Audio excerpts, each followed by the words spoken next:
Hello friends, எல்லாருக்கும் வணக்கம். இன்றைக்கி நம்ம நிக்கிஸ் கிச்சனில் கலர்ஃபுல்லான ஒரு லஞ்ச் மெனு என்னென்னு பார்க்குறீங்களா? நல்லா சத்தான அரிசி பருப்பு சாதம், அதோடு வச்சு சாப்பிட்றதுக்கு ருசியான கத்திரிக்காய் உருளைக்கிழங்கு வறுவல் எப்படி செய்கிறது அப்படிங்கிறத பார்த்துடலாம். இன்றைக்கி அரிசி பருப்பு சாதத்தில் நான் கொஞ்சம் டிஃப்ரெண்ட்டாக பண்ணியிருக்கேன். என்னென்னு பார்த்தீங்கன்னா, எப்போவுமே அரிசி பருப்பு சாதம் துவரம்பருப்பு வச்சு செய்வோம். நான் இன்றைக்கி கொஞ்சம் ஹெல்த்தியாக இருக்கட்டுங்கிறதுக்காக மொச்சப்பருப்பு வச்சு செஞ்சுருக்கிறேன். இப்போ வாங்க அது எப்படி ருசியாக செய்கிறது அப்படிங்கிறத பார்த்துடலாம். இந்த சாதம் பண்ணுறதுக்கு முதல்ல ஒரு குக்கரில் 2 டேபிள் ஸ்பூன் அளவுக்கு ஆயில் போட்டுக்கிறேன். கூடவே 2 டீஸ்பூன் நெய் நல்ல வாசனை கொடுக்கும். ரெண்டுமே நல்லா சூடாகட்டும். இப்போ இதில் 1 டீஸ்பூன் கடுகு சேர்த்துக்கலாம். கடுகு பொரிஞ்சதும் 1/2 டீஸ்பூன் சீரகம். அடுத்ததான் இதில் கருவேப்பிலை, ஒரு பச்சை மிளகா, 2 காஞ்ச மிளகா சேர்த்துருக்குறேன். இது லைட்டாக வதங்கினதும் இதில் ஒரு 20 பல்லு சின்ன வெங்காயம், ஒரு 5-6 பல்லு பூண்டு எல்லாத்தையுமே சேர்த்து நல்லா வதக்கி விட்டுடலாம். இதில் கொஞ்சமாக மல்லி இலை சேர்த்துக்கலாம், இப்போவே நல்லா வாசனையாக இருக்கும். சேர்த்து அதையும் மிக்ஸ் பண்ணதுக்கப்புறமா ஒரு தக்காளியை நீல வாக்கில் கட் பண்ணி போட்டுக்கலாம். கொஞ்சம் உப்பு சேர்த்துட்டிங்கன்னா சீக்கிரமாக வதங்கிடும்.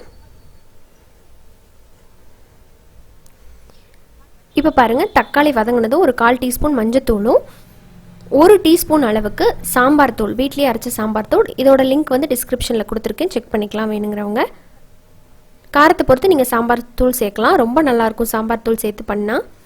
அடுத்ததான் இதில் ஊற வச்ச 1/2 கப் மொச்சப்பருப்பு எடுத்துருக்கிறேன். இந்த மொச்சப்பருப்பை ஒரு 1 மணி நேரம் முன்னாடியே நல்லா ஊற வச்சுருங்க. இப்போ அதை சேர்த்துட்டு நல்லா மிக்ஸ் பண்ணி விட்டுருங்க. கடைகளில் மொச்சப்பருப்புன்னு கேட்டிங்கன்னா உங்களுக்கு கிடைக்கும். இப்போ இதில் நம்ம தண்ணி சேர்த்துடலாம். நான் அரிசியும் பருப்பு சேர்த்து மொத்தம் 1/2 கப் இருக்கிறனால 3 கப் தண்ணி சேர்க்குறேன். ஃபஸ்ட்டு தண்ணி சேர்த்து நல்லா கொதிக்க விட்டதுக்கு அப்புறமா தான் நம்ம அரிசி போடுறோம். இப்போ இதை நல்லா மிக்ஸ் பண்ணிவிட்டு கொதிக்க விட்டுடலாம். பாருங்கள், தண்ணியை நல்லா கொதிக்குது. இப்போ இந்த ஸ்டேஜில் நம்ம களைஞ்சி வச்சுருக்கிற அரிசியை போட்டுடலாம். அரிசி ஒரு 1/2 மணி நேரத்துக்கு மேலேயே நல்லா ஊறிடுச்சு. சாப்பாட்டு அரிசி தான் சேர்த்துருக்குறேன். அதோட தேவையான அளவுக்கு உப்பு சேர்த்து நல்லா மிக்ஸ் பண்ணி விட்டுருங்க. கூடவே 1 டீஸ்பூன் அளவுக்கு கடைசியாக நெய் விட்டுட்டு கொஞ்சம் மல்லி இலை போட்டு மூடியை போட்டுட்டோம்னா நல்லா வாசனையாக இருக்கும். இப்போ மிக்ஸ் பண்ணிவிட்டு மூடி போட்டுடலாம். நான் ஒரு 5-6 விசில் விடுவேன், பார்க்கலாம். பாருங்கள், இப்போ ஒரு 5-6 விசில் வந்ததுக்கப்புறமா ப்ரெஷர் நல்லா ரிலீஸ் ஆகி ஓப்பன் பண்ணால் நல்லா கமகமன் வாசனையோட சூப்பராக நம்மளோட மொச்சப்பருப்பு சாதம் ரெடி ஆகிடுச்சு.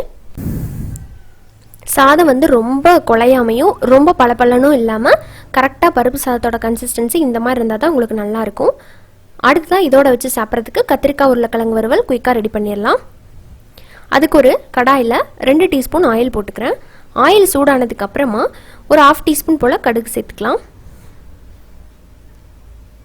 கடுகு பொரிஞ்சதும் இதில் பார்த்தீங்கன்னா ஒரே ஒரு வெள்ளை பூண்டை நல்லா தட்டி எடுத்துருக்கேன், அதோட கருவேப்பிலை இதை சேர்த்து நல்லா வதக்கி விட்டுருங்க. இந்த பூண்டு கண்டிப்பாக சேர்த்து பாருங்கள், நல்லாயிருக்கும். கூடவே ஒரு 5-6 பல்லு சின்ன வெங்காயத்தை பொடி பொடியாக நறுக்கி சேர்த்துடலாம். இது நல்லா வதங்கினதும் இதில் கத்திரிக்காய், ஒரு 5-6 கத்திரிக்காயும் 2 உருளைக்கிழங்கையும் அதே போல் நீள நீளமாக கட் பண்ணியிருக்கிறேன். நல்லா வதக்கி விட்டுருங்க. இது ஓரளவுக்கு வதங்கினதுக்கப்புறமா ஒரு 1/4 டீஸ்பூன் மஞ்சத்தூள், 1 டீஸ்பூன் அளவுக்கு வீட்லேயே அரைச்ச குழம்பு பொடி. இதோட லிங்குமே நான் டிஸ்கிரிப்ஷனில் கொடுக்குறேன். ரொம்ப நல்லாயிருக்கும் இந்த வதக்கல்கெல்லாம் சேர்த்தோம்னா. சேர்த்து நல்லா மிக்ஸ் பண்ணிடலாம். மிக்ஸ் பண்ணதுக்கப்புறமா தேவையான அளவுக்கு தண்ணி சேர்த்து இதை நல்லா வேக வச்சிடலாம் மூடி போட்டு. நல்லா கொதிச்சுட்ருக்கு. இப்போ இந்த ஸ்டேஜில் தேவையான அளவுக்கு உப்பு சேர்த்துக்கலாம். இப்போ இதை நம்ம மூடி போட்டு வேக வச்சிடலாம். இப்போ பாருங்கள், கத்திரிக்காய் உருளைக்கிழங்கு எல்லாமே நல்லா வெந்து வந்திருக்கு. இந்த ஸ்டேஜில் துருவன தேங்காய் ஒரு 2 டேபிள் ஸ்பூனை விட கொஞ்சம் அதிகமாகவே சேர்த்து நல்லா மிக்ஸ் பண்ணி விட்டு கிளறி எடுத்துட்டோம்னா ருசியான கத்திரிக்காய் உருளைக்கிழங்கு வறுவல் ரெடி. மொச்சப்பருப்பு யூஸ்வலாகவே கொஞ்சம் கச்ச மாதிரி இருக்கும் இல்லைங்களா?